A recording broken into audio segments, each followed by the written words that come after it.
Hey guys, welcome back to the channel. As you can see in the title and the thumbnail, today we are going over my new Low Rider ST versus my old Dyna Low Rider. We're gonna go for a short ride here in a minute, and then I'm gonna stop. We're gonna compare the two, and then you guys are probably gonna see the ride back. All right, make sure you stay tuned. Follow, like, and comment. Thank you very much.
Alright guys, so here we are. You just watched my first ride on this channel on a 2022 Low Rider ST. So, a little bit of a background. I am coming off of a 1998 Dyna Low Rider. It wasn't stock. It had an Andrews EV27 cam, adjustable push rods, lifters, chain drive kit, motocross style bars, 10-inch risers, saddleman seat, and a Bassani Road Rage 3 2-into-1 exhaust. And I'm doing this review because, in my opinion, a lot of the market that's looking into buying this bike is people coming off of Dynas, especially the older ones. Guys that were putting the FXRT fairing on their Dynas, guys who were just out there riding Dynas, and they're looking for something with a little bit more power. So I know that's a lot of the reason I looked into getting this bike at first and why I did get this bike. But now I'm going to go over a couple things with you guys to compare it. First of all, the ride. The ride is absolutely incredible on this. I had Legend suspension, 13-inch in the rear of my Dyna, and I had progressive front suspension. It rode amazing once I did that. The factory suspension was good. It rode amazing after I did that. This bike is on a whole new level. And I understand, you know, we're jumping almost 24 years, if not, yeah, exactly 24 years in technology, but I've never ridden a Softail prior to this, and I'm already a huge fan. And I know there's going to be a lot of guys out there that they're a huge Dyna fan and they're not going to want to spring for a Softail, and I totally understand, but hopefully some of these things that I'm bringing up will help change your mind in the future. If not, no big deal. As far as suspension and everything like that goes, like the ride, I just said, it's amazing. I did not have an FXRT fairing on mine, so this is my first Softail, period, especially a Softail with a fairing. I do have an Electric Glide Ultra Classic that has a fairing, obviously a lot bigger bike, totally different feel. This fairing is absolutely incredible. I'm a huge fan of it. I saw another guy, he had a couple creaks and cracks in his when he pressed on it. I haven't gotten any of that yet. Not to say I won't, hopefully not, but I haven't experienced that yet. I did purchase the radio that goes in here. That will be very nice. That's something that a lot of people can't have on their Dynas, again, and I didn't have on mine. Unless you have an FXRT fairing and you're able to find a radio that fits in there, you're going to have one of the aftermarket ones that sits up on the bars. Personally, I wasn't a huge fan of that. So that's another reason for springing for this bike. I still get my radio, I get my fairing, and I get the style of a Dyna still. One thing I will say is I live in the Northeast, and it's not always sunny and 75. In fact, today is about 45 degrees, and I'm out here riding. I'm curious to see if they're going to come up with some aftermarket options for the fairing, especially the vents. These two down here look like they could pull out. I'm interested to see if eventually they make an option to push in here and kind of block those up for those chillier days. Another thing I will say is, as much as I love this fairing, and this isn't necessarily a complaint, I'm just kind of surprised. I'm surprised Harley didn't opt into some sort of storage within here or even here. I know the radio is going to take up a lot of room, and that's completely understandable. I just, almost like the Road Glides, I'm surprised they didn't put a little opening latch right here. You could throw your keys and your wallet in there, something like that while you're riding. Granted, that being said, you now get the saddlebags. Not a lot of people know how they feel about them yet, and I'm kind of one of those people. If you look really closely, some of you may and might not know this, the two bags are two different sizes. On the left side, they are both the same width, but on the left side, one drops down further than the right side. The right side is up about almost 4 inches. The reason Harley did that is because of the exhaust. When they went with this 2-into-2 exhaust system, they wanted to lift that bag up a little bit, keep everything in there nice and cool, not overheated. Totally understandable. But now when I throw my 2-into-1 Bassani on there, the bike's going to look very unsymmetrical. From Harley Davidson, speaking of some techs, I have heard that these bags are the same as a T-Sport bag. So if you actually wanted to, you could opt in for a T-Sport bag, get it black, get it painted black, put your bronze emblems on there, whatever it may be, and you will have a matching side as your left side. So that's something I might look into personally. I think a lot of people might look into it too. But it's great. I mean, we get storage on this bike now. Dynas didn't really come with storage, and this is a great option that Harley came out with, in my opinion. It gives you the ability to go on some longer trips and store some stuff for the ride. So it's a great idea on Harley's part. And then the last thing I really want to touch on, this versus my Dyna, is the power plant. Obviously, nothing is going to compare to this 117. It's the biggest motor Harley's put in a factory bike, other than the 131s that they're putting in, but that's a stage 4 kit on the floor. So this is the biggest stage 1 motor that Harley's produced. They put it in a couple CVOs in the prior years, but this is definitely the biggest in this lightweight of a frame. My Dyna had an 80-inch Evo. It was the stock bore, stock heads, but it did have the Andrews EV27 cam, lifters, and push rods, and it doesn't even come close. And I don't expect it to. Those Evos were kind of dogs of motors, but as far as torque and everything goes, this is absolutely insane. My Dyna was a 5-speed. This is now a 6-speed, and you definitely feel it. The gears are a lot longer, but I will say this: you have torque through the entire gear. No matter if you're at 1,000 RPMs or 3,000, 3,500, whatever it is, when you get on that gas, the bike wants to pull. And the reason for that is Harley Davidson put a performance cam in these STs. If you look up the specs, and I sat down with somebody at Harley and we pulled up the specs side by side, the cam that is in these STs and the Harley Davidson torque cam that they're putting in their stage 2 bikes from the factory,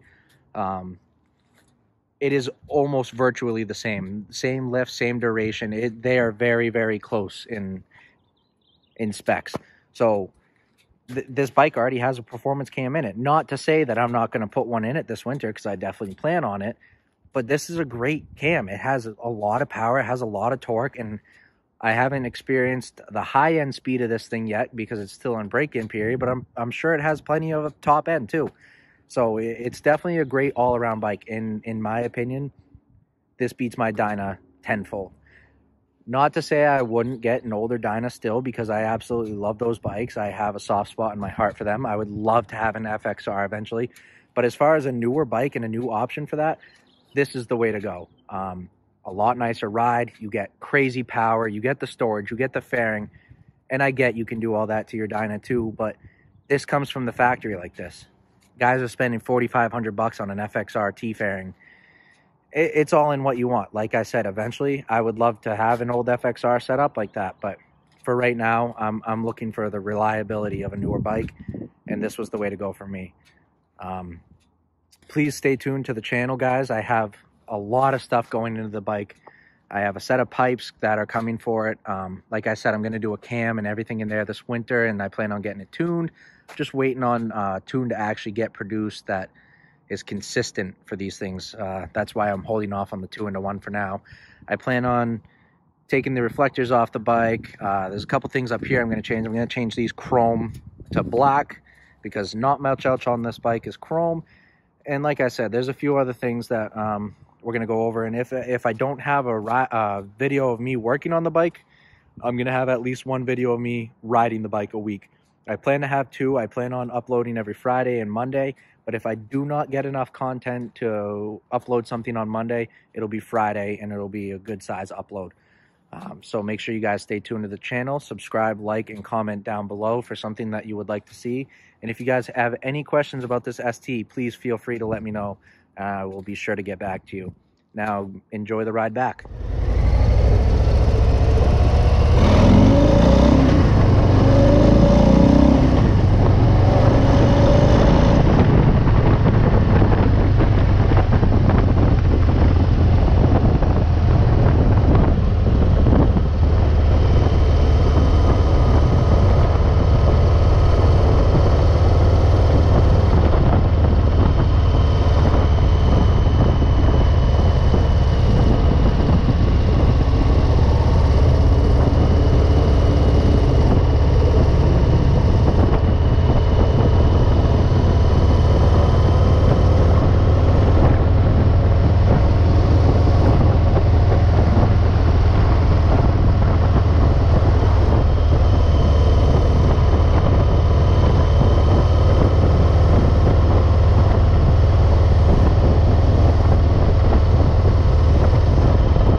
good, man? Yeah, man. All right. Yeah, thanks for riding. Yeah, thanks, man.